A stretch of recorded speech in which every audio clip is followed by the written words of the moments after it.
This is the Simpit. I'm your host, Sean Cole, and welcome to another episode of Setup for Beginners, or Attack the Track, Assetto Corsa Porsche Carrera Edition. And this is all in preparation for our sim racing system race, which goes on Thursday and Friday nights at 6 o'clock p.m. Pacific Standard Time. So today we are here once again just to get our car set up. This week's race is at Imola. And we are going to work on our setup. And I know that the last few episodes I focused more on the setup itself for the race. Today I think we're going to focus a little more attention, again, on that setup, but a little more on building up something for qualifying. So maybe we can do better and start at a higher position. Beyond that, I also really want to focus a little more on Attack the Track. Hello, Scotland. Hello, Chris. Hello, Baltic. So that is the agenda for the day, is to basically work on a few different things here. And today I'm still not going to use the H pattern, and that's because even though I had my direct drive on earlier this morning, I already had to switch back to a Xbox compatible wheel. So long story there, but these pedals don't have the spacing that allow me to heel toe.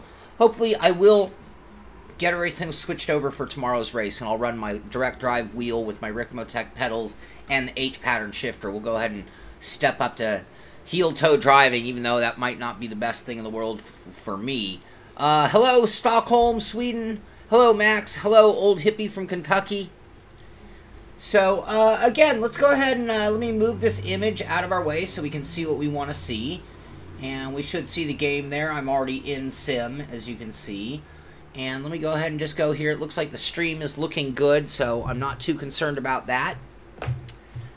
Autodromo di Imola, 1950 to 1970. Thank you, Steam King. I love facts. Facts and any stats that we get is going to be a big help, so thank you very much for that. Whoa, that was an accident.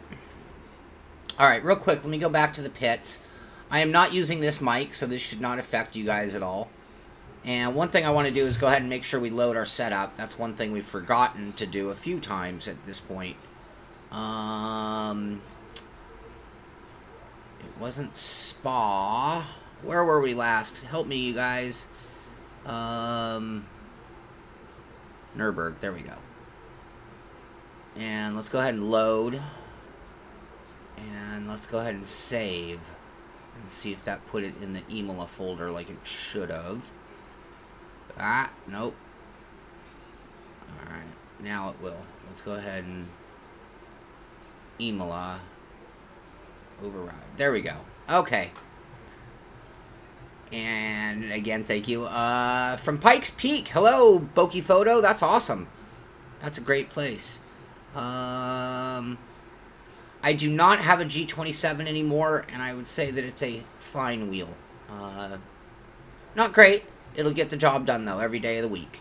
So, anyway, let's go ahead and just take our regular race set, even though we are going to switch to qualifying. I know over the last couple weeks we've not loaded up our front tires enough. That could be me underdriving the car on entry. It also could be in the setup. So we're going to go ahead and take a look at those front tires, and I want to take a look at the track. I have not turned that many laps, so I'm not really all that ready to go. And you guys just confirm for me that our audio and video look all good. Now, Imola is one of my favorite tracks. I love flowing tracks. I love tracks that have a lot of altitude change and a variety of different corner types. And you're going to find a whole bunch of different types of corners here. And it's going to challenge you as a driver. And first thing, if you don't know the track, and I don't know the corner names, but we have this, I call it a triple chicane. Pretty straightforward, but you're going to be really flying into it off of the final corner, so you're going to have to slow down. This next chicane, another left-right, is interesting because the first section is actually not as tight. Downshifting a little early. It's that second part that is very tight. So you got to be careful not to accelerate too early. And then we have this uphill left-hander. I'm just giving you a quick look at the track beforehand, because today, again, we are going to spend a little more time on the Attack the Track version and work on our driving line a little bit, too. You gotta stay to the right-hand side off that corner. this is a flat left-hander. It really wants to throw you out wide. So you got to respect that corner. And it continues around for left down the hill into a very quick right-hander that leads right into, whoa, whoa, whoa, whoa, our braking zone and our right-hand uphill corner. That's a really fun section when you get it down right and you're coming through there off that first right-hander. Then we have a very tight chicane here, so it's going to be hard on the brakes and a really fast right-left. And we'll have to see how much we can jump the curbs in this car. That green stuff is really slippery, so you got to watch your wide-angle exit.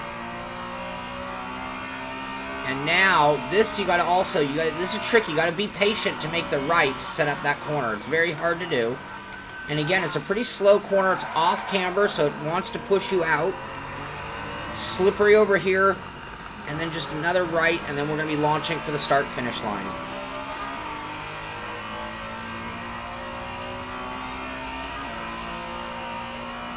And like I said, that first triple chicane, as I call it, alright, we're going to have to change that gearing. That's definitely not enough gearing for here. But look at how much faster we're coming into here. So you got to be mindful. There's the 200 mark. That was probably a little bit early. But again, part of my goal here today is to give you guys an idea how I'm looking at the driving line. It's all about the exit of that because it leads onto this straightaway. So it's not this entry, it's not the middle, it's the exit. Again, this one, it's a little open on this and a little tighter on the second one into another mini straightaway. So it's important to get a good run off that corner. Hard on the brakes. Now, you can late apex this corner, which is the ultimate line. And sometimes you might want to defend and just stay tight and low, all the way to the inside if you need to protect. Setting this up from the right, onto the brakes. Got to slow it down. This corner wants to push you out wide. You get it right, you can get right back to the gas. Now, we didn't slow down quite enough. This is a fast corner. Whoa, downshift at the wrong time. This is the tougher corner, though. You know what, let me change the gearing. The gearing is way off and it's messing with me. So we'll change that gearing real quick. You can see those front tires are very cold, by the way. Alright, very quickly, let me check in with you guys. Where would you find a wheel for the 360?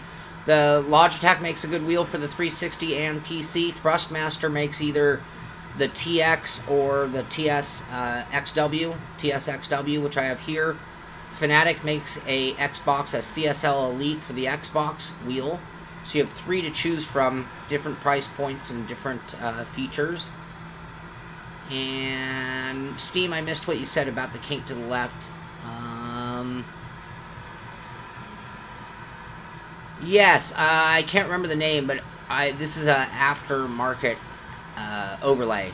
Someone, Sidekick, thank you, Subat fan. Someone had recommended that. In fact, I regret because I still haven't added the paint skin thing, and I still haven't done the, was it the LUT or LIT app, which I need to do as well. Hello, Oklahoma! So I want to change the gearing really quickly because these gears are way off. So let's just go ahead and make a big change there. We had cured the car with a 5th gear change. So I'm actually going to put that back to where it would have been. It really depends on your budget. The TX is going to be the most affordable, and it's a good wheel. You can get it with 2 pedals. Depending on the Xbox game you're playing, that's probably adequate.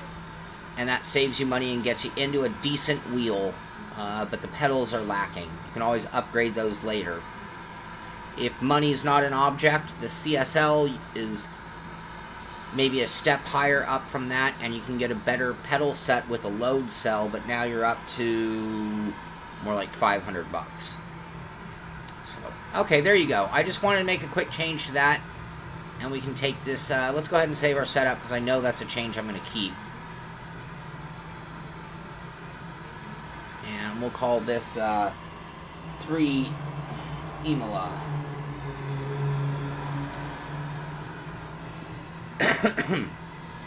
Alright. Let's go back and kind of take a look at the track again. Hey, Hams. Yeah, the G27 is... bulletproof is a little strong a wording, but it's as bulletproof as you're going to get. Alright, so this time we will keep an eye on our front tires and see if we can go a little further into the run. Max is doing great. Thank you for asking, Michael. He's sitting... Whoa! I just dumped coffee everywhere. Oh, son of a... you know what. On my hand, on my leg, on my rig. Oh, amateur hour. Alright, again, so this second chicane, again, the first section you can come in a lot hotter, but you're going to have to actually slow down even more for the second one versus just bleeding off speed, generally. Set up from the outside for this U-turn, brake right at that 50 mark, general. I mean, I'm still learning things, but, you know, funny enough, you drive enough cars, enough tracks, you'll find the braking zones are usually pretty darn close. Yeah, is that cool, Mikkel? I feel bad. I just need to grab a rag real quick. This is the one that pushes you out. You got to get to that apex. As soon as you know you're not going to end up wide, you can get back on the gas because the second part of that corner is no problem. Just a little touch of the brake. Downshift, you probably didn't need to. Got to stay on the track. And then it's all about that exit of the second part there. Alright, thank you guys. I appreciate that. Give me just a moment. I have a rag somewhere nearby. I might put you on replay, but we only did half a lap. I guess that's more entertaining than nothing.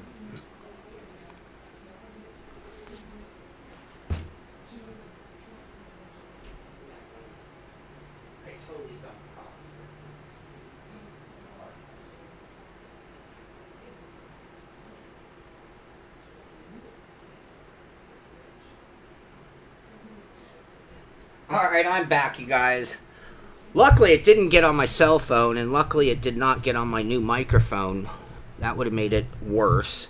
So everything I dumped on at least could take it. Maybe not my carpet so much. That's going to be a little... I'll deal with that part later. My mouse pad is sopping wet. I should probably change that out. Boy, that was pretty funny. That's what it was. It was pretty funny. Alright, I'm almost done. Sorry, you guys. This makes for a really interesting stream. Alright, that's good enough. Thank you for that. Thank you for your patience, you guys. I do appreciate it. Yeah, I need some coffee. I'm a little tired today. I love this car, Baltic. I really do. This is one of my favorite cars. I'm pretty easy when it comes to cars and what I like. All right, headphones. I need headphones. Max is now licking the carpet. That's probably not the best thing. I'm not going to stop him right now, though. All right, this is the quick chicane, or the very tight chicane. Again, how much can you jump these curbs is something we're going to have to test to really know. Whoa!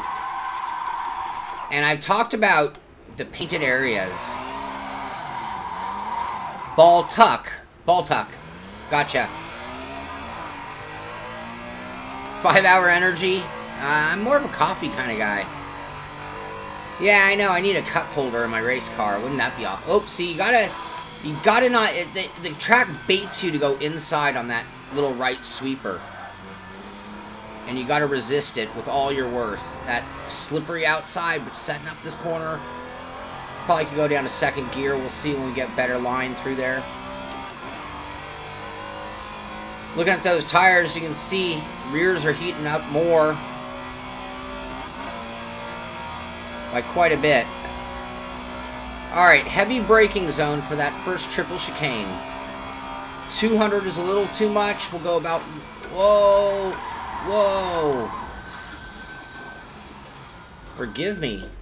Make sure my pedals are working right. God. Sorry, guys. That was not what I intended to do. That's not how you find the way around the track. I must have miscounted. Alright. That puts us out of that at a reasonable speed. The second chicane, left, right, a little more open on the beginning. Little more touch of the brake just to control it. Get a good exit. You can use that curving with confidence. Yeah, I'm using these Thrustmaster pedals, which I was on my Rick Motec earlier today driving something else, and then I put this back on, and it's kind of hard to go between those two. Alright, set up from the right a little bit, or from the left. Slow it down enough so we're not going to go out in that painted area.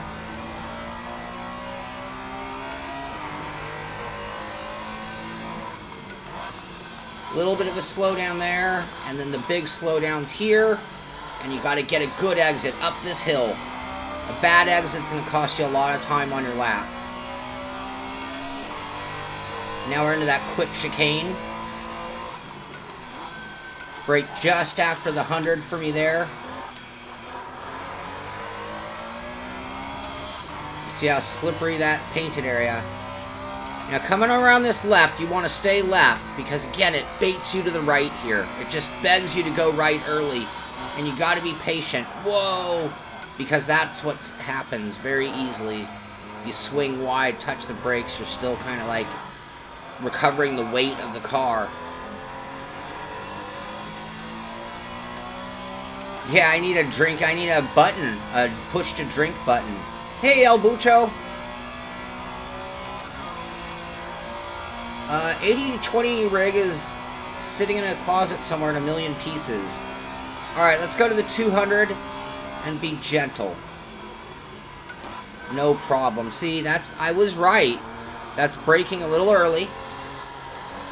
Right about here, you can start to accelerate for that final left turn. You want to get a good run there. You got a good straightaway here. Right about the 100. I'm conservative on that one. And it's really, again, important to get a good exit. It tightens up. Don't forget that. When you get out there and drive this track, you're going to say, wow, it really tightens up more than I ever thought. Yeah, John, I periodically make new 80-20 rigs. Right now, I'm real happy with my RS1 R-seat.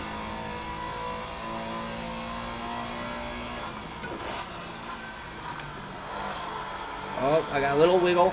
Starting to get a little temperature out of the right front.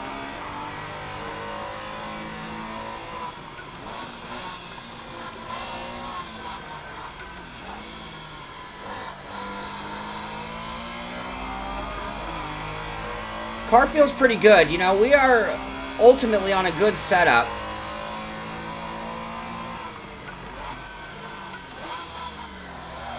Whoa, how much can you push it there? That's going to be one of those important things in the race. Probably going to be a problem spot for some guys, I tell you. Alright, so again, you got to just kind of, you got to really time this one right is what you got to do. It's a really important corner, ultimately, because you're going to see guys off in that gravel trap all race long. Including me. Oh, no. I have an N1 also. The N1's a lot larger. The RS one's a little bit tighter. Smaller, not tighter. It's just, the N1's a beautiful one if you have a lot of space. Alright, coming around, we're going to look for that 200. You heard a little bit of brake lock up at first. Much better. Right here, you can get on the gas for the left. Little inside curbing there is okay, but not too much.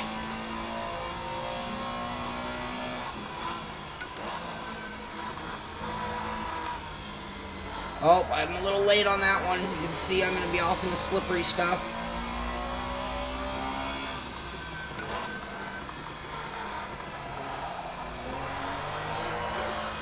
A little loose on exit. Important corner to get off that 180 strong, though. More important than how fast you are mid-corner.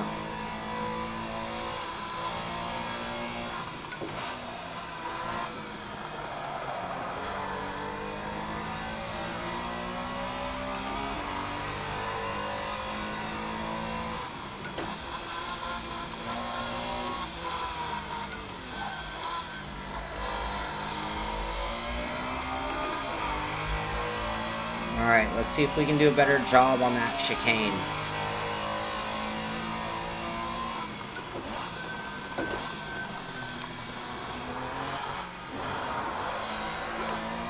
Into the slippery stuff, gotta be really careful. Michael, or Mikhail, I'm sorry to hear that. I haven't had many people complain about that. You can see how the car wanted to keep going to the left there, even though I was braking and turning right.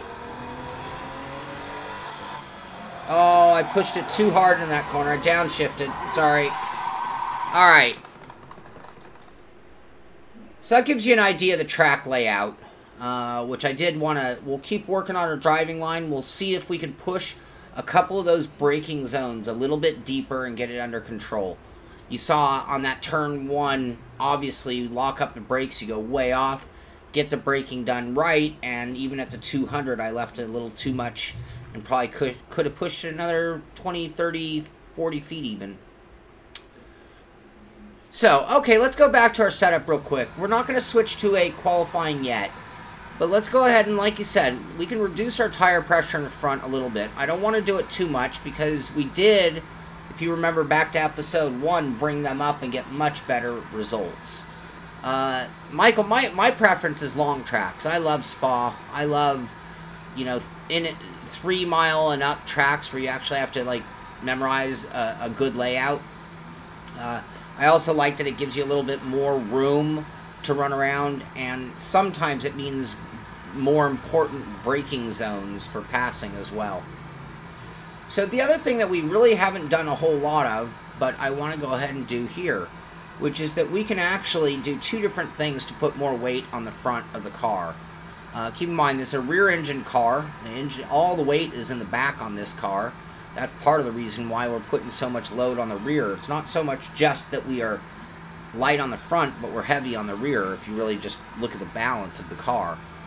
So one thing I'm going to do, and I don't want to do camber change in excess because I'm a little concerned about tire wear.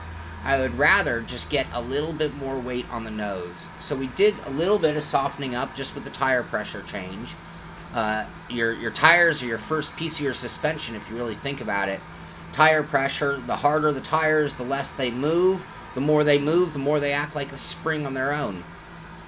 So what I'm going to do is bring the ride height down 1 click. And what I'm doing is, because I'm not changing the spring rate, it's not going to affect how much the car moves. It's just going to affect the starting point. If I change the springs, it would let it drop the nose more, versus me just moving where it starts from just a little bit. So I just want to do some small changes, because really what I want to spend more time on today is switching this to a qualifying setup. So let's go ahead and just do that and see if we get some better temperature. I'm going to go ahead and save this as number 2 version of that. And let's go ahead and go out on track, and we'll keep talking about the driving line as well.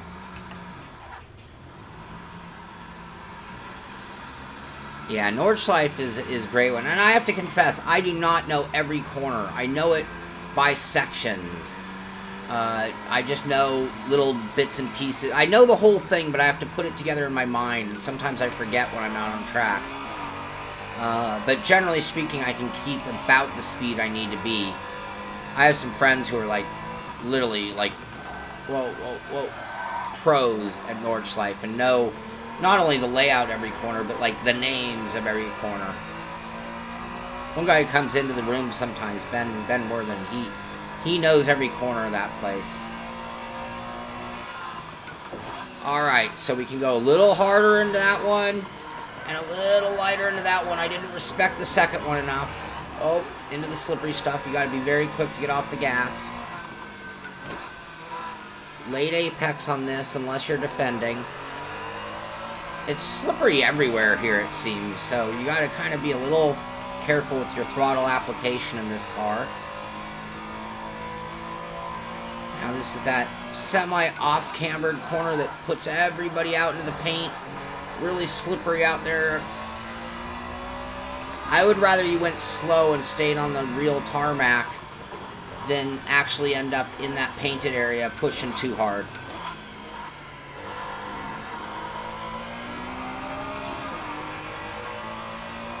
Not seeing a huge difference in our tires just yet. Still a 10-degree difference front to rear, it looks like. I'm braking at about the 75 mark on that one, right between the 1 and 200. I mean 150. And again, this little teeny corner to me is one of the actually the hardest corners. I did it wrong on the track.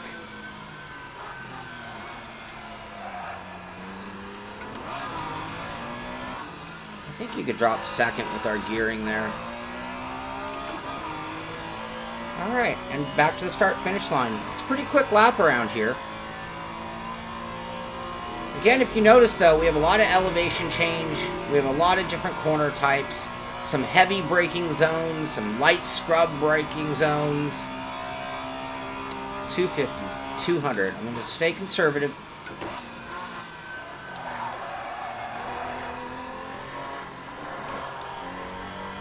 Back on the gas. As soon as you've cleared that second one, you can just charge through that third corner. Going to brake right about the 100. Little more brake, little more curb. That's about what you want to do there. A little wide on exit.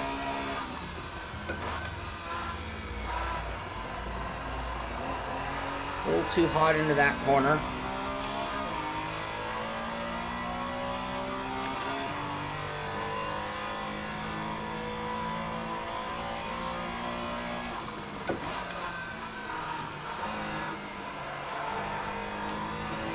You get one wheel off is when it's even more dangerous, really.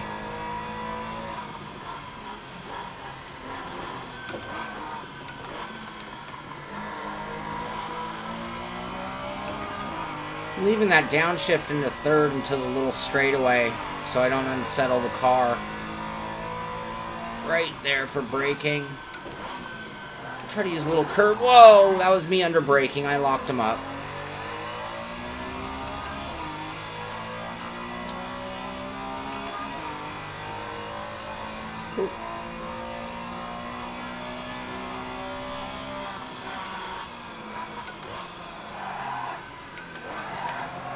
So easy to lock up this car.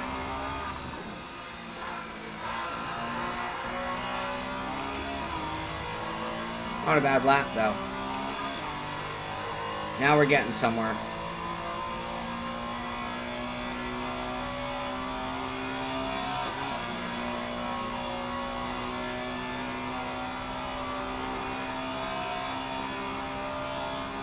$200.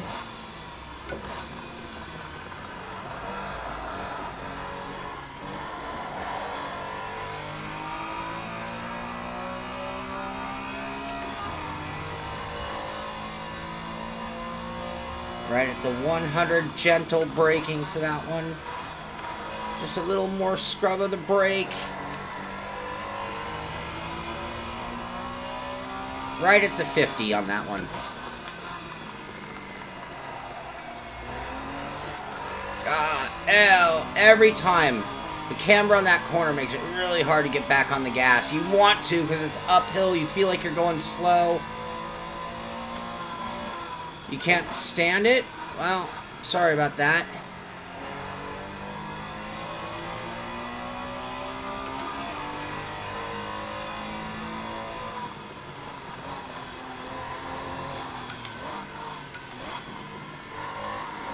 Seems like we are getting a little more temp in the front tires.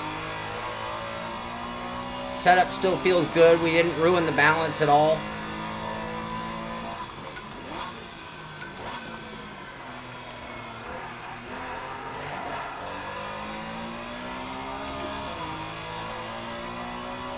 And I think that gives you a pretty good idea how I look at this track and break it down for maximum speed. Again, there are spots that are worth protecting. Like that corner there is dangerous. Oh, and I really blew that corner. This is a very important corner. It leads onto the front straightaway. A bad exit out of there is going to cost you time all the way down this, really until we get to peak speed. And you just see your time dropping off. Alright, let's go ahead and take this down. I'm going to go ahead and leave it there because rather than really work, and again, we can still work on getting more temperature out of that front end. But right now, again, as I promised you guys, we are going to work on transferring this into a qualifying setup. So obviously, in race trim, we had to have enough gas for the full race, 20 minutes long. In the case of qualifying, we just need enough to go do a couple of laps, to be honest with you. Now, the few things that are going to happen. When I reduce gas, the fuel tank is, you know, gas is like 4 pounds a gallon, something like that, 5 or 6 pounds a gallon. We take pounds or liters out of this car, and it's going to actually change the ride height. So that's something that we can then do, is bring the ride height back down after having done that. The other thing is we're not nearly as worried about tire wear. We're just looking for an optimal lap, so we can be more aggressive with our camber, but you only want to do it within reason. I mean, camber is one of those things that you very quickly run into the point of diminishing returns, and when it started to get better, but you go too far and it gets worse. So let's go ahead and drop the fuel down. That said, 24 liters, it says, will do 10.8 laps. Let's bring that down to just enough for 3 laps. That would be an out lap and 2 more. And what I didn't do is look at my ride height. So what I need to do also is, this shows me my camber simultaneously. Let me put this back up. And then I want to look at my suspension really quick. Ride height in the rear. 136 in the front, 176 in the rear. 3676. 3676. I should be writing that down. And you can see we're now at 37 in the front and 75 in the rear. That gas tank is right in front of the engine on this car. So, what we actually want to do is drop that front back down. Let's get this down to 36 again, and then we will have a similar balance to what we had. And that actually changed the rear to 176. So just by removing fuel and then adjusting ride height again, we should have kept things feeling pretty similar. Excuse me.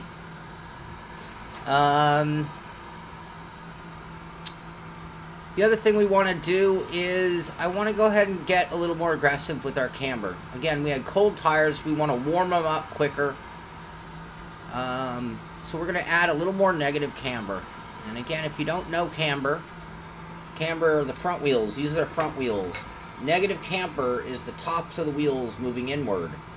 And because it's a square shape, I'll use my phone. If this tire over here, and if I go negative camber, bringing the top in towards the engine, you can see it puts it more on the edge of that. Now, that is when it's standing flat. But when a car goes into a corner, it rolls, and that tire would actually flatten out. So if we turn the car to the right, it's going to roll that way and flatten that tire, the tire that's doing all the load out. So that's what we've done by changing that camber. And now let's go ahead and just see what happens here. Let's change this setup to our qualifying. And there are more things we can do. We're just going with some basics. You want to know what to do to your car. You have a setup you're happy with. What are you going to do to make it just faster in qualifying? And this is the first basic step. Drop the fuel, readjust the ride height, maybe add a little extra camber.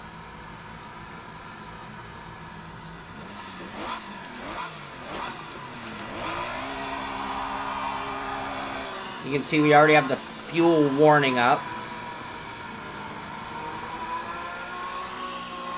See, Max is back protecting me. Now, we're not going to alter much in our driving line or what we're doing. The car is just going to work better everywhere. It's lighter, so it should get better mid-corner speed. It should get better acceleration and better braking. So despite going faster, our braking should be just enough to really compensate. I mean, We might find we can push it a little harder in the end, but you don't want to change anything too much, like downshifting where you don't normally do. Baltuck, I agree. This is nerdist stuff. And I wish I knew more. I know all the basics of what the car controls do. I'm not an engineer. I'm not a race engineer, though. I'm just a guy who understands things. And maybe can kind of explain it in certain ways.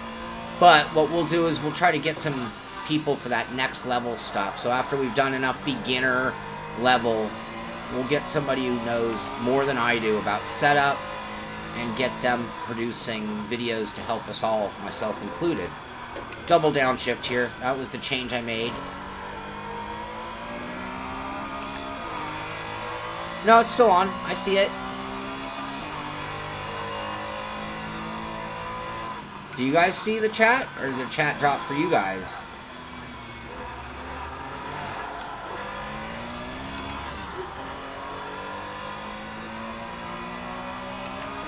Damn emojis.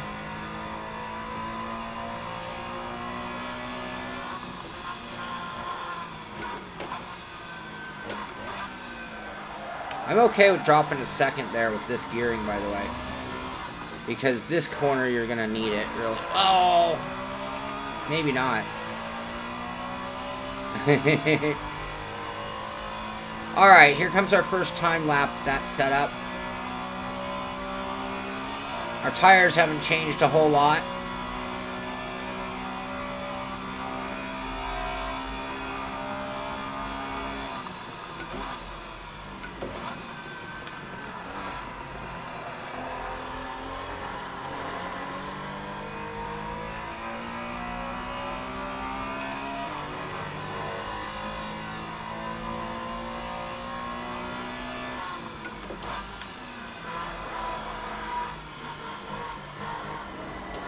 Oh no, a little too hot.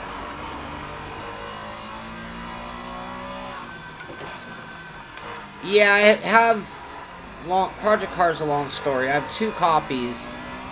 One that's really early that I kind of didn't want to review because of how early it was, and there were some things that were being changed still. And then I got pretty much a release copy on the Xbox that I was playing with earlier. I've played that a lot. They do a lot of work with the guys at CXE Simulation, so I've played a ton of Project Cars over the last year.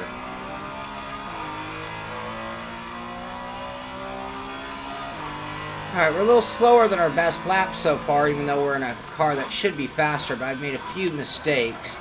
You can see the recovery, though, on the acceleration and how much quicker this car is. You can also see it in the RPM if you look at certain spots.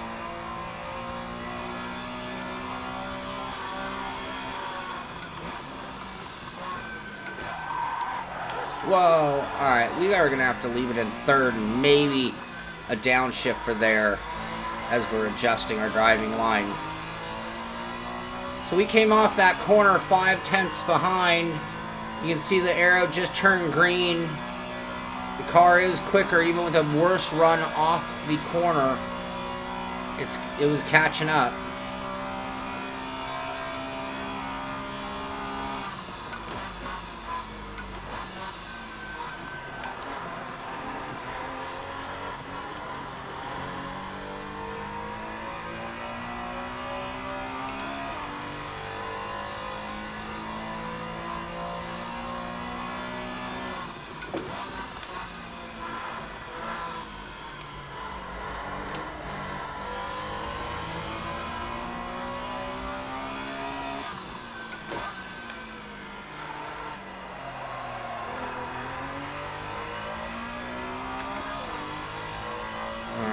There we go. That was a better exit off of that 180.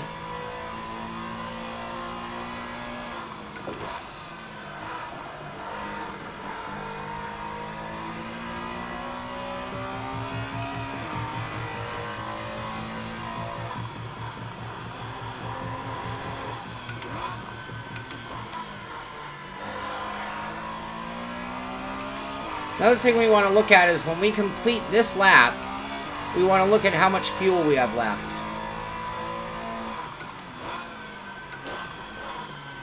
Because we're really setting this up for an out lap and 2 timed laps. That's a perfect qualifying run.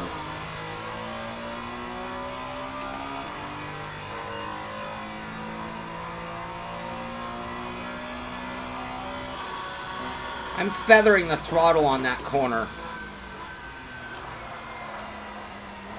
without dropping to second there. You can hear I'm low, but it prevented me from looping the rear end around. Alright, we're going to be about 9/10 quicker than our best lap so far. That's obviously a big improvement. I wouldn't have even called that a perfect driving line. Fuel is at 0.2. So that, I mean, that's right on the money for fuel for what I'd want out of that run. Our tires were still not using the fronts enough. If you really think about our setup and where we're at, I am not loose on entry. I'm loose on exit. So a lot of that heat in the tires are me getting out of the corner are heating up the rears. I'm actually a little conservative and getting even a little bit of understeer on entry. So when you do make big adjustments, you have to start thinking about the precise moment. Like, our overall balance of the car right now is overall good. I have no complaints as a driver. A little bit oversteery on exit, but that's the dynamic of a Porsche Carrera with a rear engine and rear-wheel drive. It's going to drive like that. And taming that part of the beast too much might actually result in slower lap times. It's be a better driver. But we still are just not wearing those fronts nearly enough. So let's go ahead and try to do a little more. What I'm going to actually do is soften up the front this time. So this is going to change the balance. And before, when we were just minimizing or changing our ride heights accordingly, it wasn't playing as big a role. But what I'm actually going to do is soften up the springs in the front. And I'm actually going to increase the sway bar just one click to go along with them. And then I'm going to go ahead and save this change, and I'm going to be very sensitive to turn in. That's what I was affecting when I made those changes, was trying to affect the turn in. You were at CXC and realized the second rig cost more than my Camaro. Have you been there, El Bucho? Or are you pulling my leg? Correct. I also reduced the springs. I mean, I did that kind of keep them tied together. I really could soften the ARB in the front as well to make it softer. But we only did one click too. We didn't make a huge change.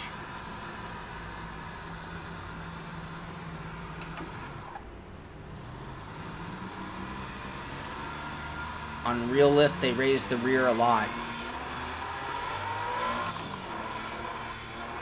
Yeah, we could get around to that too.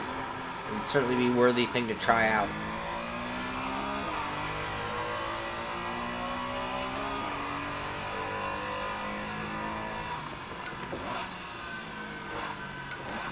Ah, okay.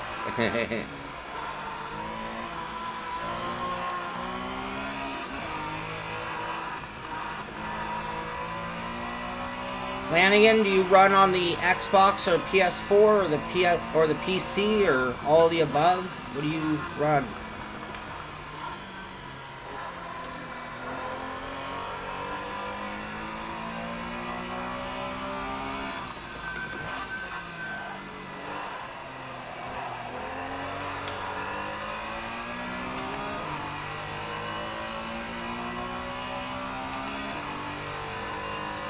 Yeah, it would have, Tom. In that price range, you can almost get a TX by Thrustmaster. And at that price point, I would get the TX, not the TMX, if you take your sim racing seriously. If you just play once in a while, the TMX is a fine wheel at $199. But yeah, I'm with Tom on the TX is the way to go. Yeah, the TMX, I mean, it gets the job done. It's a no-frills wheel that has decent force feedback, but no extra features. The problem with the low-priced TX is the pedals are almost no better than that TMX pedal set. You can get the 3-pedal version, but it brings the price up. And I'm using the T3PA pedals right now. Not my favorite. With the conical mod, they get it done. They're not the worst thing in the world.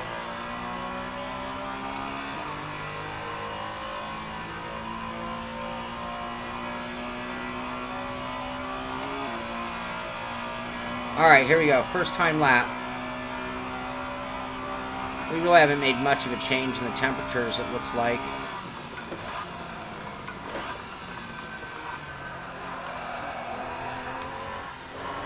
Oh, too much curb there.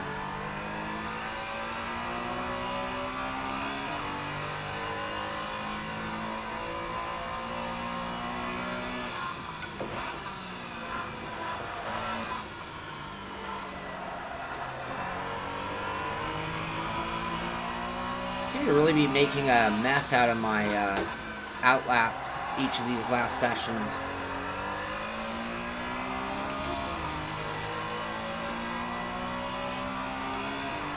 Oh yeah, I think you can get the TX as a base only then. Just the servo base. TX servo base, I think they call it.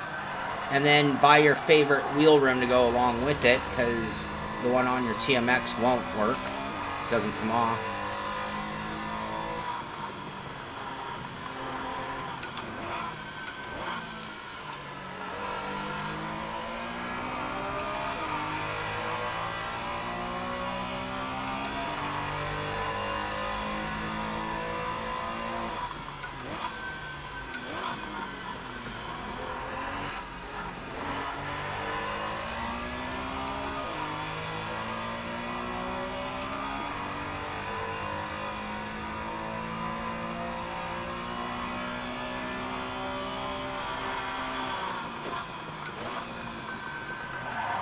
Oh, too much brake.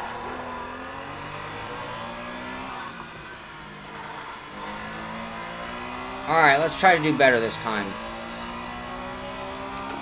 You guys talking bikes? Yeah, the club sport's sort of in a different level than the wheels we've been talking about.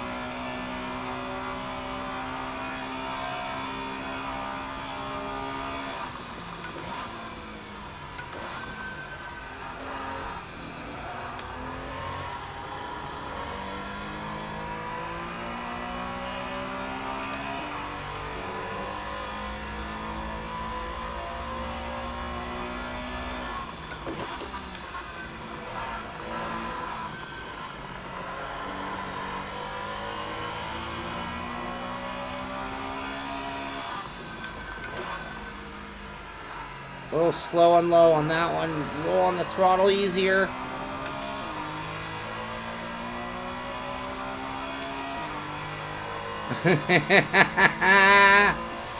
I'm not going to repeat what you said, but yes, that is what I'm doing.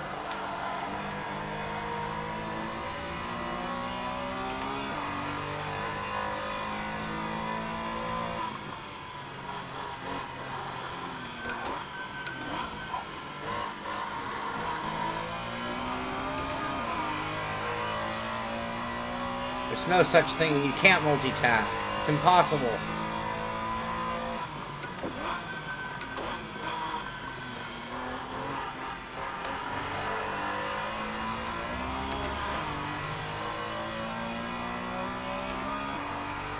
Well, we're definitely getting more temp out of the front than we were.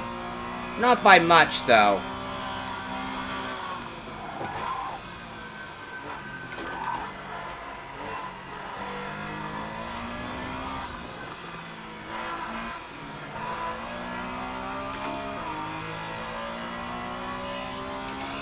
Alright, that looks like a better lap. Sloppy on that corner as I wipe my sweat off. Finished with 0.2 again. Dropped it to a 2018. So we're making time. Part of that was my driving a little better, I think, on that lap. Part of it was we are a lot closer on temp. The color is different, but you look at the temps.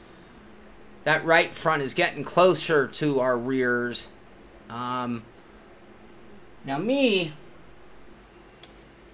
You look at something like that when you have that big of a split in the front, and some people would do some drastic things to try to achieve a balance there.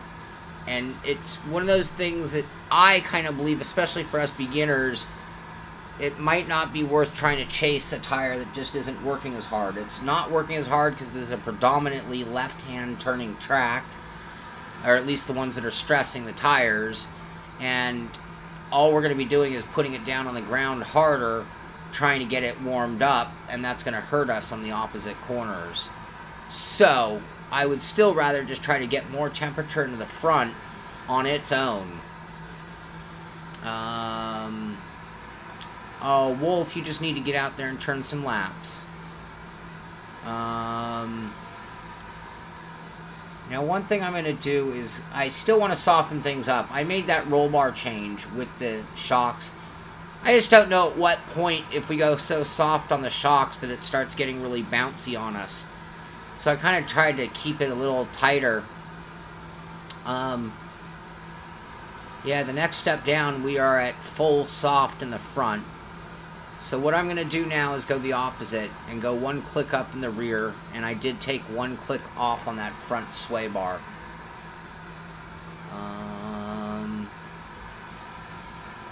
Lanigan, I don't know where in particular is the best place, to be honest with you. It varies. Here in America, Amazon is a good place for Thrustmaster. Balltuck, I agree. It would be a big help. You got to go in and, you know, read everything. It's nice just having a graphic you can look up and see. The Wolf, I do coaching on the side. I don't really promote it or talk about it, but I've done a bit of coaching.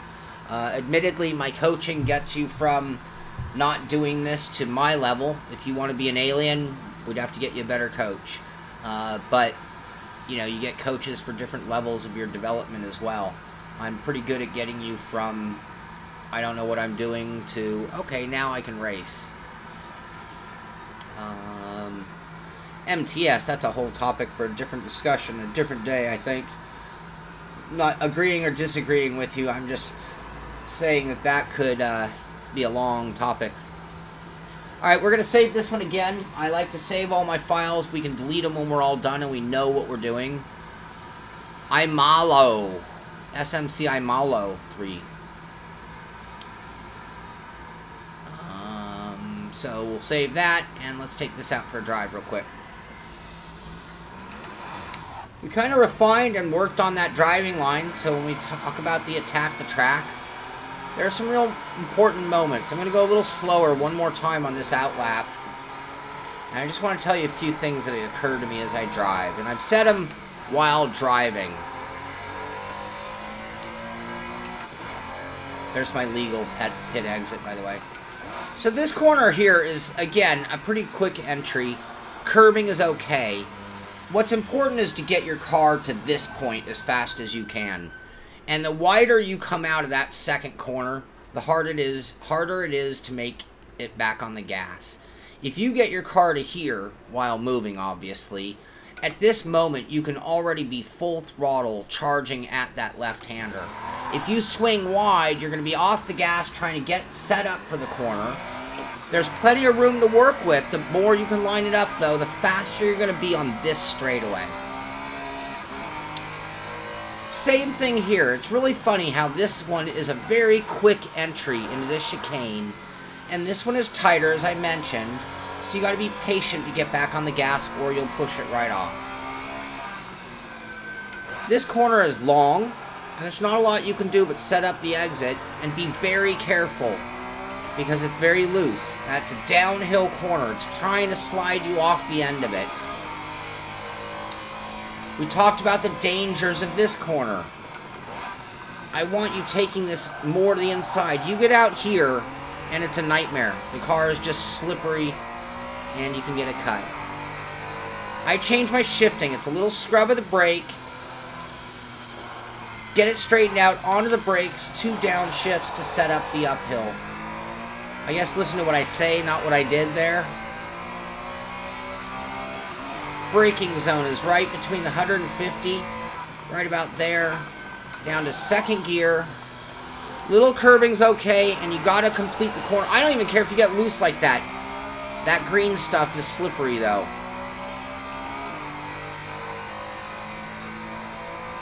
I've been feathering the throttle here just to make sure I get the car straightened so I can get on the brakes well. You stay on the gas and it's going to keep the rear end sliding off that right-hander. Just a touch of the brake. I'm not even braking hard, just enough to make sure the nose is working. And you got to get a good run off that corner. When I coach people, I find the most important corner. And if they don't give me a good exit, they owe me 50 push-ups. Because that was the corner that leads to everything about our lap time. Or the most important, I should say. At the 200, light braking. Oh, not heavy enough, sorry. Sorry about that, you guys. That wasn't a very good demonstration. HS, I've heard of it, but I have not seen one. 50 push-ups. Our faster entry, little curbing's okay. Little touch of the brake, I didn't do enough. Didn't make apex. Right at the 50, a little braking, little trail braking in. Late apex, roll on the gas. One of the more gentle spots for bringing the gas back on. It is tough. This is a tough car, I will say. It's fun, though, because of that. Right about 75, I'm braking. Keep it low. Don't go out there. Just stay off of that curbing even. A little scrub of the brake. A little clip of the apex. Get it straight. Downshift twice. And get a good run up the hill. You want to turn your car hard and get it fast out of that one. Thank you, Tom. I appreciate that. Right about 75 on the brakes. Whoa. A little lockup isn't going to help. Quite a bit of curb on that one. It's going to destabilize the car, but you're not going to get any problem with cutting or anything, so not a worry. Feather the throttle, get the car straight on the brakes. Downhill, so braking is tough. And so is that downshift into second. And I was in the bog in third, so you're going to want to grab second. And that's the 50 push-up corner. You can see we're in the green, or at least right on money with one of our better laps. Alright, let's try to do a whole lap here.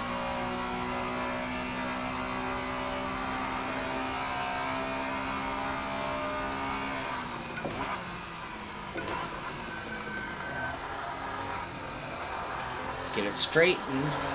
Oh, and then you're on the gas. I was still sideways, but I knew I had the car turned enough.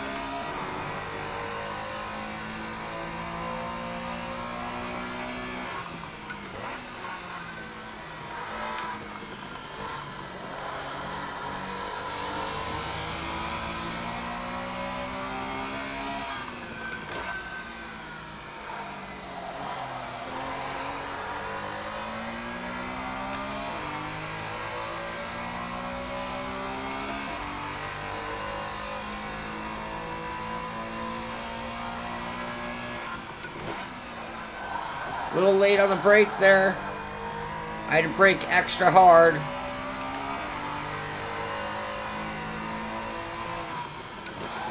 Oh, I threw my downshift. You can do that. It's just going to be a little harder on the RPM because I'm still going pretty quick. It's true, Tom. Will this thing die so I can buy a new wheel? I'm not that impractical. Oh, I'm making a terrible lap here.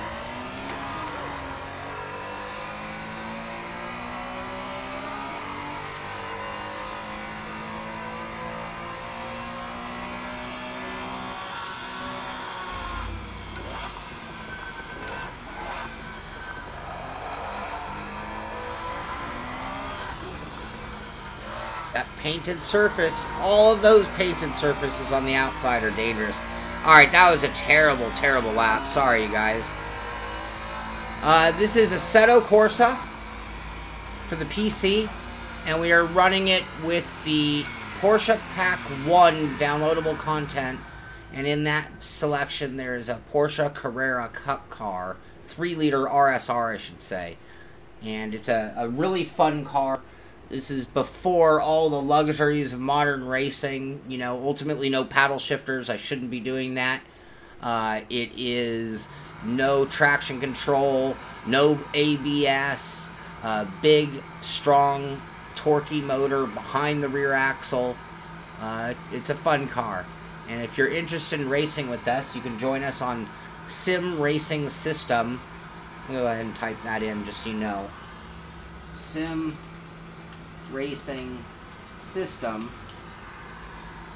And if you go to simracingsystem.com, you can join us there. Stan, I am, because I can't heel toe with these pedals the way I have them lined. So I had put my direct drive and my Ricmotech back on with the shifter, and I had that ready to go this morning right after this morning's stream, and then I realized I had some filming to do with Project Cars 2 on the Xbox, and I had to quickly throw this wheel back on, and I didn't have time to change it out. So I figured for today's show, I would just ignore that, do the paddle shifters. For tomorrow, I'm going to switch wheels, and I'm going to go ahead and heel toe, which means I'll probably run slower tomorrow than I'm running today, but that's okay. Awesome, Barry. I hope you will. 6 o'clock p.m. Pacific Standard Time is when the race is, and I'll be streaming both of the races from my perspective, what you're seeing here today. Yeah, Wolf, this car with the TH is really difficult. It's like, you have to heel toe it. I never really got it to the point where I was blipping it without tearing up the gearbox. I was able to get away with some of that on the Mazda last season, but with this car I was just tearing it up badly. So I will have to do some heel towing for sure. You're welcome, Stan. No, I don't mind the hard time. It's a great topic of discussion. The heel toe, the H pattern. You know, what I'm learning, I've been doing this a long time, but you still learn things every day, and they make changes to sims. But, yeah, I think 2018 was my best lap, if I'm not mistaken. 201891. So, but some cars actually shift better using the H pattern. It's really funny. So, it really kind of depends on the car and your driving ability and your equipment even. So, I did notice that we had improved our tire temps again. The car wasn't quicker, but I was doing a lot of chit-chat and not necessarily focusing that strong. I don't think I could blame the car setup just yet. 06, I'm really glad to hear that. That's the whole point. I mean, I think for a lot of people, getting over those beginner hurdles are a big part of it. Like, how do you attack the track? How do you... Krabby, I will absolutely do that. Thank you for the reminder, though. But how do I break down the track to figure out what's important and what's not? I think a lot of times we get out there and we ride or drive a track like we're on a mechanical bull, like reacting to what the track throws at us. And when I name this Attack the Track, I really mean, how do we attack it? How, you know, I want to tell it how I want to drive, not have it tell me how I want to drive, if that makes sense. Pyromaniac, I will ask them and look into that. Maybe we can work something out for our special viewers, maybe something during the setup show even. Tom, it's in the forum at the Sim Pit, which is kind of under construction, but the forum is there, and if you go to the driving lessons section, I've been putting the setups in there, and I usually put a link on Facebook, and I think I usually try to add it to the description of the show when it switches to a video instead of the live stream. I agree, Stan. It's a fun challenge. Awesome. GP Legends, one of the greatest games ever made. Greatest sims ever made, GP Legends. Not to be confused with GT Legends, which was also a great sim on some older content. GP Legends was the one, though. That is a good question about setup share. I don't know. I've never had anyone be that generous to me. Maybe somebody else who knows more about Aceto than I can answer that question. Jeremy, what was the question? Hello from T.O. T.O. Where's T.O.? I do not currently use telemetry, but I think when we get into our medium level, we will probably do that. Wolf, send me a link and I'll look into it.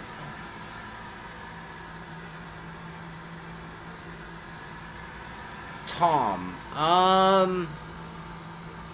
do I have a budget to work with? I mean, that would be my first... at this point in the hierarchy of wheels, I literally... Oh, Thousand Oaks, awesome! Local guy. I'm over in Port Hueneme.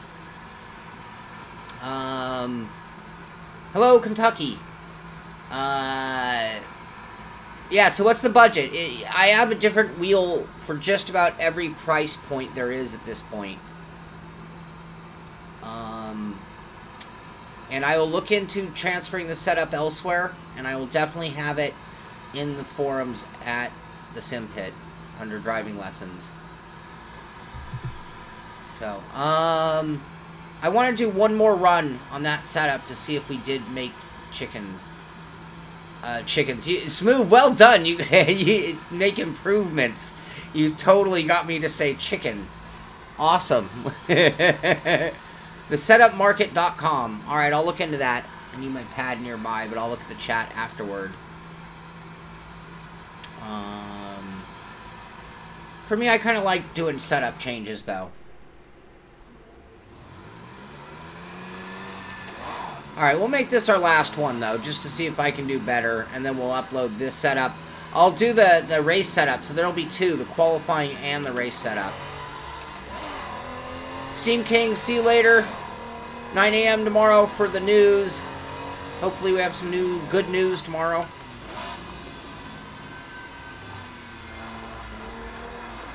Tom, give me one moment, I'll answer that question.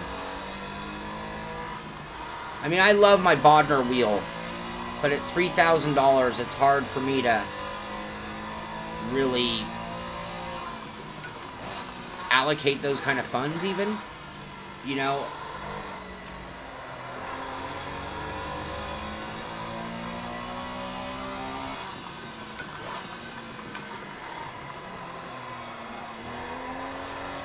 max attack.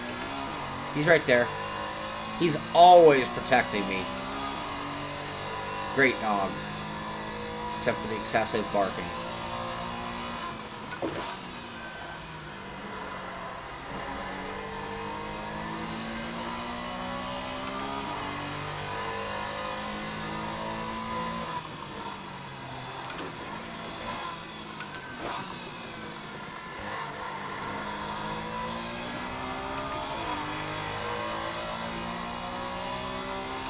Oh, that's good to hear, Wolf. Oh, a little late on the brake there. It worked out. Except we're in the slippery stuff.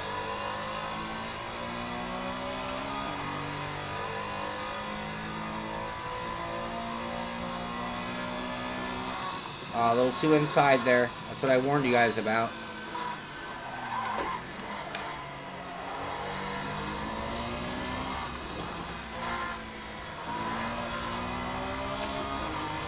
Good lap starts right there. I don't care if you come to a crawl in the corner ahead of that in qualifying.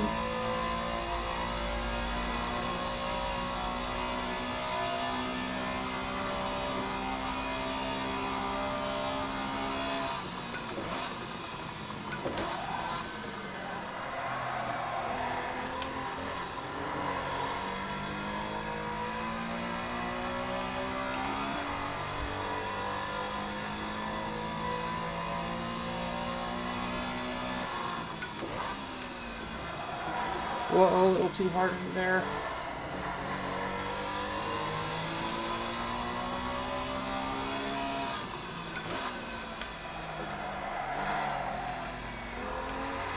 I got on the gas too early there. That was bad.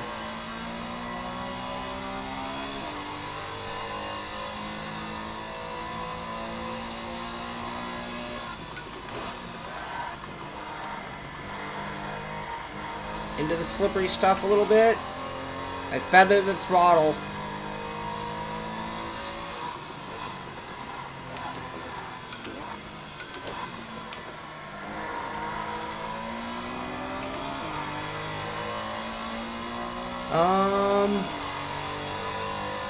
I don't have that turned on right now.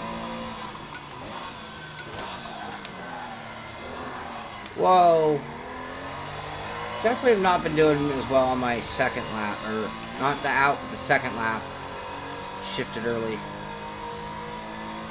Albucha, I have a pretty good computer though. Frame rate's usually not an issue for me.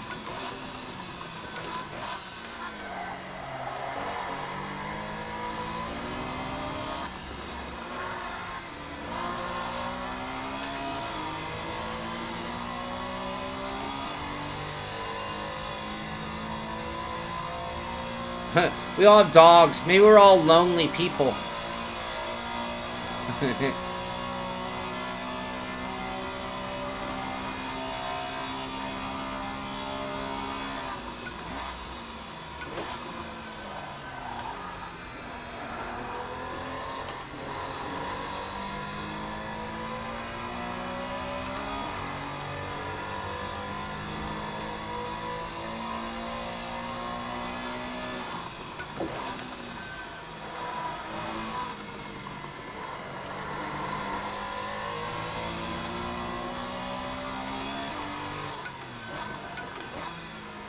Some racing with cats.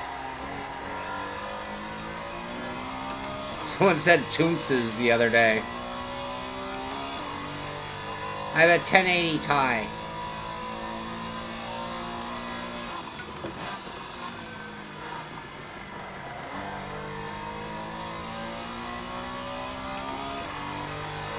No, I upgraded.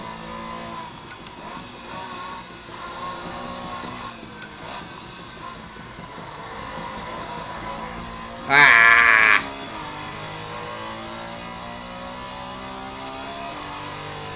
Thank you, Buzzin'.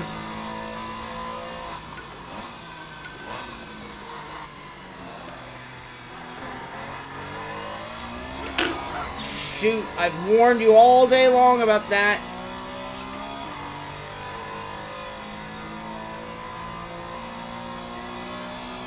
Oh, and then I blew that. Alright, that lap's not going to do it.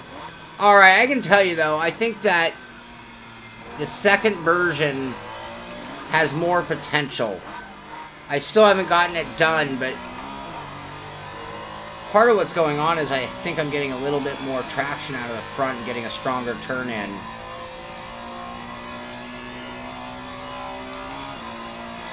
Our tire temps are closer. We're still off. I mean, we're still 10 degrees split, and that might be hard to cure on this car.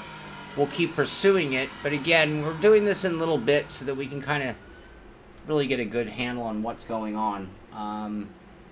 You know, when you're a beginner on setup, what you don't want to do is just start randomly clicking a million things. You want to keep the changes small, see if you get the improvements, and when you go to make a change, you have to always be doing it for a reason, not just random. You got to think about the car. If it's not getting traction on the corner, you understeer on entry, you need to think about what part of the car affects specifically the entry. That's dependent on the front wheels unless the rear end's moving around a lot. You really want to make changes. So again, we were fighting understeer on entry. When I was making changes, we're looking for more grip out of the front end of the car, not just randomly moving things around to see if they work. And that's the one piece of advice I'd give anybody doing their own setup at a beginner level, is that do small changes, be sensitive to the changes, and always be trying to cure or improve something from the way the car is driving.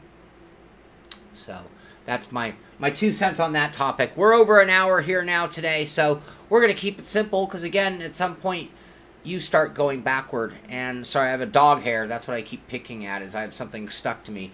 But you go too long and you start wondering, is it you as a driver? Are you still doing what you need to do as a driver, or are you now not driving at your peak and the setup changes might not be even showing you what the car is doing right. So I think we're right at about that point. I will make the setups available. These are the setups I'm going to run in tomorrow's race. So we made a quick little change to the race setup, and we built our first qualifying setup, which was good for at least a full second. And buzzing, don't worry about the dampers too much. They're the last thing I hear from pros when it comes to changing. They change very small things about the car. Like, if you have a great car that's good all over the place, but there's one problematic corner, that's where the dampers are really going to change things. So you can do huge changes to the dampers, and they're not going to be nearly as significant as spring changes or even ride height changes, air pressure changes. So don't worry too much.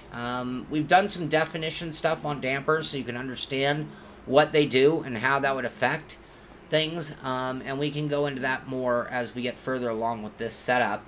Only 2 more races left in the season, so probably not a whole lot more changes, but we'll keep this going for next, and we'll be switching to a completely different car for next season, but we will continue with our attack the track and setup for beginners. So 970 video cards are awesome. I mean, if you have, you know, frame rate is really important. I like frame rate in excess of 120. If I get below 100, I start getting a little nervous because during a race beginnings, it might drop even more. Low frame rate affects your steering wheel to game, to spring, to screen, and back to game, and back to wheel timing. The better and faster your timing of your frame rate, the more in sync your wheel and graphics are. And so it is very important. A lot of people want to turn on all the eye candy, see every shadow, everything. If I'm under video card, or like if it's really hot, my video card even will start not performing as well. Turn down some shadows. Turn down some anti-aliasing if you have, because frame rate is king when it really comes down to lap times and performing at a top level. You'll find aliens run on a variety of different steering wheels. That isn't the thing, but none of them run on low frame rates. Tom, to go back to your question from a while ago, and then unless anybody else has anything else, we'll probably bring things to an end here. Right now, if I was being very realistic about how I think somebody should spend their money, I love my Leo Bonner direct drive wheel. This gets back to the question of if I lost everything, what would I do if I had to start over again? At this point in time, I just can't justify the Leo Bonner for most people, myself included. I just don't make that much money. That's a lot of money. $3,000. I could get a great bicycle. I could get a decent used car for $3,000, to be honest with you. So I would probably, if I had to have direct drive, I'd probably go to like an OSW, maybe a Sim Cube. But I might wait, honestly. Fanatic direct drive, that might be the answer depending on the price point. I would probably go with the Club Sport 2.5. To keep it on a budget, I'd run with the Formula wheel rim, even though I prefer a round wheel. I would just, it's $150 or $180 for a good wheel rim, a really good wheel rim. I'd just make do. So that would keep the cost down by almost $150 over, say, like the 918 rim, which is nearly $300 or $300. So that saves the money. I would probably go with the Club Sport pedals. And for me, bang for buck, pro level gear, I think that's probably about where I'd go.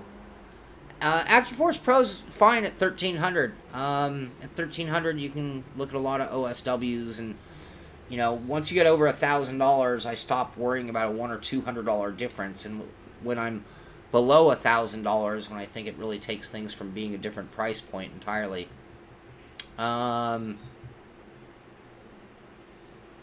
I don't know the difference on the 4690 to 4790 in terms of the actual advantages. I know on the NVIDIA side of things that there's a pretty big leap with the latest video cards. So even if you're on the lower model, it's probably better than some of the older cards at this point. And hardtail IC, I think that's one of the things that makes answering that question actually difficult, is that all of the OSWs are going to start coming down in price. You're going to find them, you know, they're sourcing those motors. You're going to find them finding other sources for motors, get that price down. You know, the Sim Experience wheel dropped in price as well. When Fanatic comes out, it might very well be below that. I don't know the pricing yet. And Gunheads, I'm really glad you said that, because technically the G29 is more than enough. I mean, Mitchie Hoyers, he was one of the finalists in that World's Fastest Gamer in R Factor 2, and he runs a G25. And if you have a G29, if you've never driven a G25, you can't even compare. The G25 is such a piece of junk compared to a G29, even though it's in the same family, essentially. But the spiral cut versus straight cut gears, the G25 is like, when you turn it. But it gets the job done. Put on a pair of headphones, you won't hear that noise. Force feedback is just fine. No, it's not the strongest wheel. No, it's not the biggest wheel rim. But for sim racing, you can win world championships on a G25. When we get into what my favorite scenarios are, that's a completely different question. You know, I like the metal construction of the Fanatic. I like the window on the top so you can see in. I like having interchangeable wheel rims. You know, there are a lot of things that are pros that don't make you faster but still make it a better combination. On the pedals, I'm a little more particular, believe it or not. I actually feel stronger about a load cell pedal than I do the need for an upper end steering wheel. So, that's my opinion there. Skill is still number one. There's no discounting that fact. That is absolutely on my G25. It was pretty good. If you have a G25, you'll know that whirl noise rather well. I don't know, Chris. That's a great question. Maybe they will release something new. You know, they have a whole good selection, and then they have their wheel hubs. So if you were dying to have like a Sparco wheel rim or a Momo wheel rim, or any wheel rim, you can go with that center hub, and that kind of prevented them from having to come out with a new wheel all the time. But they did just come out with some of those lower end wheels, which in this scenario I probably wouldn't recommend. They're the ones that have that funny clamp instead of the quick release. Yeah, CSR Elite pedals are they get the job done on a decent budget. That's the bottom line. I like the more metal construction of the Club Sport level, but not needed. Yeah, you know, Chris, that's a wheel they need to replace, is their BMW, the original, the OG Fanatic wheel. And it's such a beautiful wheel, but it was so heavy. So maybe a more modern version of that would be a nice... I agree. Yeah, and Baltuck, that's one of the things, is that doing all the things, that is giving me quite a performance hit. So I do run in windowed mode. And I've turned things down just a teeny bit in order to stream, record, race, chat, everything running simultaneously on the same system. People often ask me why I have weird field of view sometimes, or why I don't have things optimal, and it's like, well, yeah, I'm also setting my setup up for what I do as much as for racing. If I was for racing, shoot, I'd put a canopy on this to close me in from the world. I'd get rid of the background view. My wires would be perfect because I wouldn't be changing wheels and pedals every minute. There's so many things that I get compromised on. That's not a complaint. That is the greatest luxury in the world, the fact that I have to deal with that. So,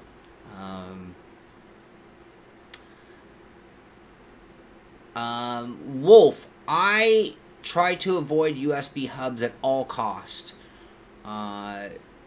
Especially for my wheel itself.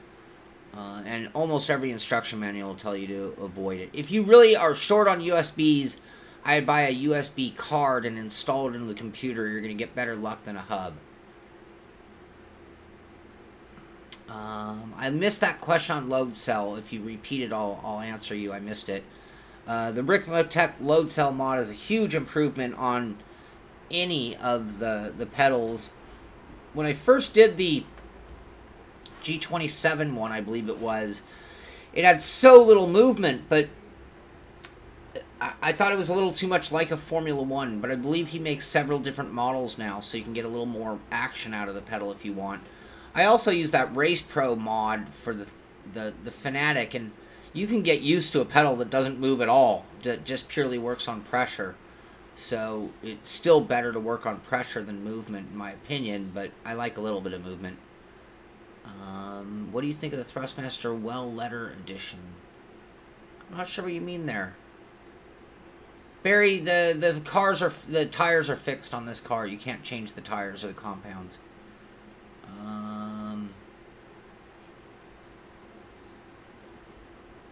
And Baltuck has a car. Yeah, you know, that's something I haven't done, is really looked into splitting things up on GPUs.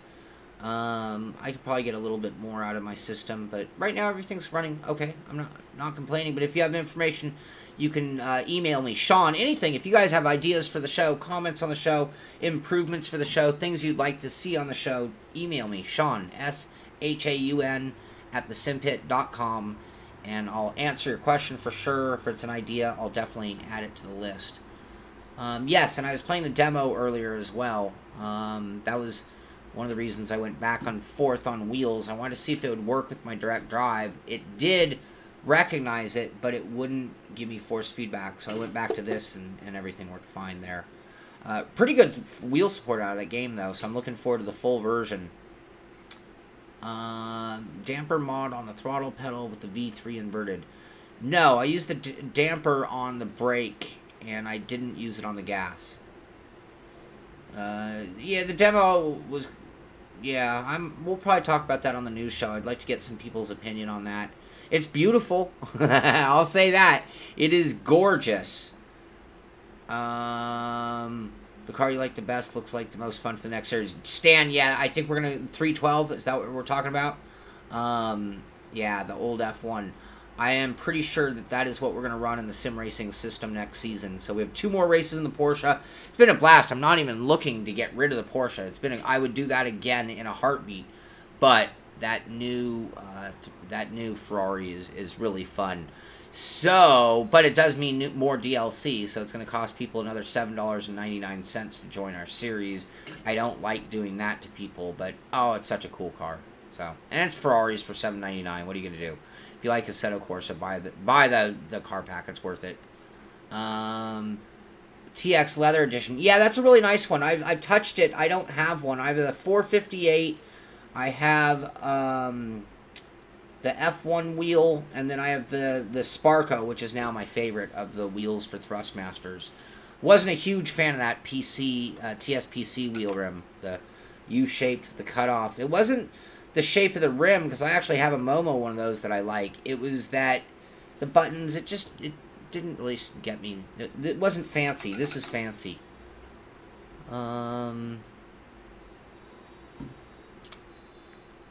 Oh, were they ARB? That's great to hear. I'm a little concerned about that series, to be honest with you, with where that game is. You know, they're at patch 1.07 or whatever, 1.7, and it's got some bugs in it. So I just think, gosh, this, you know, you sports level, and that's professional, you know. There shouldn't be problems. So I'd like them to wait longer to improve and fix it. Yeah, exactly. It's a supersized meal for the DLC. It's not too much to ask for people. Yeah, the colors, Tom, is part of what I didn't like about that TSPC Racer. And no, you can't. I mean, maybe you can get 1 month on a deal for $7, but that's it. I need to get into Automobilista. I've had a lot of requests for it. I sampled it when it first came out, but I need to get a little more serious about Automobilista. Good mod for the G27s. On the do-it-yourself version, you go get a school eraser or any kind of urethane, and you cut it to the shape of inside the spring. You play with different durometers and different distances, or you, as Baltic said, GTI springs is just the quick way. You get a stronger spring, and I believe they still do the inside mod, so you get that secondary resistance. The other one was the... it's by the guys who did Obuto. The Obuto mod, I believe, for it. So there are a few out there. If you want to go stronger, I'd recommend switching it to a load cell via like a Ricmotech mod. love to see replica of the GT3. That would be nice. Yeah, you can find other springs. I've seen other guys do like a RC shock too, so they throw a damper in on it as well. 488 GT3. That would be a beautiful thing. I like this rim. I'm a big fan of this Sparko rim. It's been nice. Feels good. I mean, you can see my suede's already showing a little bit of wear because I don't use gloves like I should. Yeah, Tom, I've seen that mod. That works. My concern about that one is, does it start wearing out the hinge point on the pedal or something funny like that versus something in the spring shouldn't. Yeah, and it's only 20 bucks for a GTI spring. Yeah, and ARB, I mean, if you think back, I mean, the Visa Vegas race even had a few problems where just down to, like, not enough testing to take it to a level where you're going to give that kind of money. I mean, I don't want money being won or lost on somebody who figured out a flaw in the game or something along those lines. I want it to be a proper competition. I know they got that locked down, but at the same time, they could have waited a couple of months to start. The game just came out. They're still doing patches like every other day. When I wanted to review it, it was crashing, you know, too often for me to, so I can't be part of the esport competition because my copy crashes. Is that on me or is that on them? Tom, I'm going to do a Thrustmaster Fanatic Showdown. I'm just trying to figure out which wheels I'm putting against each other and how I'm going to present it. But yeah, if that's what you mean by a force feedback challenge. The other thing I'm looking into doing is making some kind of a gauge that can give me my relative perception of how strong force feedback is. You know, in a numerical value that will be just, you can compare two wheels. It's not going to be a real number. I'm not going to say, oh, that's 25 pounds. It'll be the Simpit scale of 1 to 10, you know, kind of thing. I'm working on that. It's still a ways off, but there are more of those things in the works as well. So, all right. Any more? Okay, keep going, but I'm going to try to get out of here, you guys. You can join me for the news tomorrow. We'll be back for the Simpit Racing Series tomorrow night at 6 o'clock as well. That's crazy. 100% on my Bodner wheel will hurt you. I don't see the point in doing that to myself. So good for Jimmy. That's all I'm going to say about that. No, I couldn't do that. That would hurt me. Yeah, and that's just on the D 2.5. And I'll tell you what, 100% is more than any car. I mean, unless you're talking like some 1960s American boat that had a broken power steering pump, I don't think you're going to get a car that makes you drive that hard. Yeah, I am assuming it was a joke. So, all right, everybody's off to practice. That's good. I think we've covered a lot of things beyond just the attack the track and setup shop, but I'm always here to answer your questions. And if we didn't get your question answered, just email me, Sean, SHAUN, at thesimpit.com. I'll be sure to answer your questions. And like I said, if you have any additions or critiques for the show, feel free to hit me with those as well. So I hope you've enjoyed today's. I hope you'll come out tomorrow and join us for the race because it will be fun. This car has been blast. We've had some great racing. Just go to simracingsystems.com. Download Assetto Corsa if you don't already have it. Download the Porsche Pack #1 if you don't already have it. And you can come race with us Thursday and Friday night, 6 o'clock Pacific time. PM, obviously.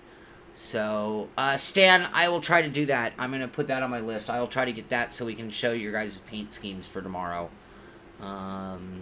So that's going to do it for today. I hope you enjoyed Attack the Track and set up for beginners for Assetto Corsa at Imola for the Porsche Carrera RSR. This is the Simpit. I'm Sean Cole, and I'll see you on the track.